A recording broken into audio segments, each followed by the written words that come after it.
Hello and welcome to a spirited debate. I'm Lauren Green. Well, amidst a lot of fanfare and hoopla last week, President Trump signed his executive order on religious liberty. But it turns out the storm of controversy before the signing was, well, unwarranted. Now conservatives are blasting the move as woefully inadequate. Instead of targeting everyday people's rights to live out their faith in businesses and schools, the order basically watered down a rarely enforced Johnson Amendment about politics in the pulpit. We're here to debate Christopher Hale, Executive Director of Catholics in Alliance for the Common Good, and Ann Farrell-Tata, author of Great Worth. Welcome to you both. Thank you for having me. Glad to be here. Okay, Christopher, I want to start with you because the criticism of this executive order is that it just didn't go far enough. What's your reaction?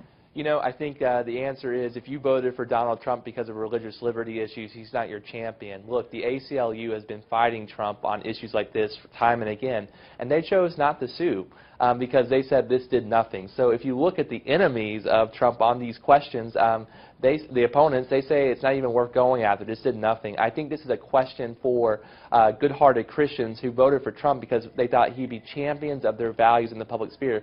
Whether or not he's truly going to be a champion for those values or just save face and try to put good spin on it. Hey, you know, case in point, the Freedom from Religion Foundation actually did file a lawsuit in a federal court against the executive order, but they're kind of a ravenous bunch anyway. But Ann Farrell, what's your reaction? Well, I am actually very encouraged by the executive order, and I think for a number of reasons. I think it's an acknowledgement of the importance of religious liberty.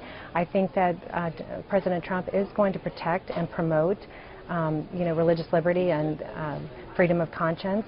And, you know, when you look back to the previous administration, I mean, this is a 180-degree turnaround for us, and I'm just very encouraged by it, and I think that, you know, we now have a seat at the table, and I think that more things are going to happen with this. And also when you take this and you combine it with the nomination of Neil Gorsuch, and then he just announced today that he's going to appoint 5 conservative judges to the appellate court. I mean, this is, collectively, this is a step in the right direction. And I know I've read some of the people that are, you know, against it, but I just say, as the saying goes, we're not where we want to be, but thank goodness we're not where we used to be. So I think it's reason to be very optimistic. Okay, Christopher, Dr. Robert George, who you probably know, he's much further right than you are, and he's a Catholic conservative at Princeton University. He tweeted after this executive order was signed, says the religious liberty executive order is meaningless.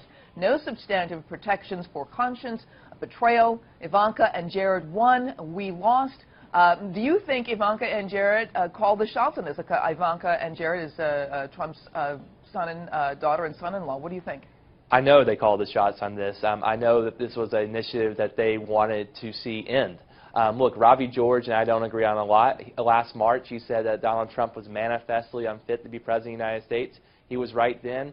He's right now. I think this is a watershed moment. For 40 years, the religious right has been courted by the Republican Party. Yet the Republican Party has given them very little victories, and they thought that Donald Trump would be a person, despite his seeming lack of personal faith, personal religiosity, would be a champion of their causes. They wanted to stop abortion, yet this is a president who is trying to repeal health care for 24 million Americans, which will see an increase of abortions here in the United States. I'm not convinced that he's the champion that the religious right hoped he would be. And I think this will bear out in the polls and in the elections in the years to come. Okay, and Ann Farrell, do you think that Trump really just kind of caved to the left, as he's been accused of doing? I think that it's step by step, and again, I think the most important thing in this issue is that there is a dialogue now. It's not just, you know, in the past, again with the previous administration, we weren't invited to the party, and now we have a seat at the table.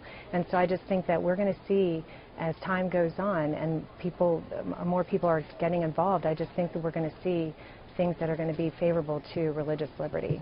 All right, I want to thank you so much, Christopher and Ann Farrell, for being here. Thank you.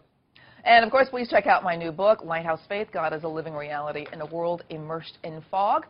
And for more, stay right here on FoxNews.com. I'm Lauren Green. Thanks for watching.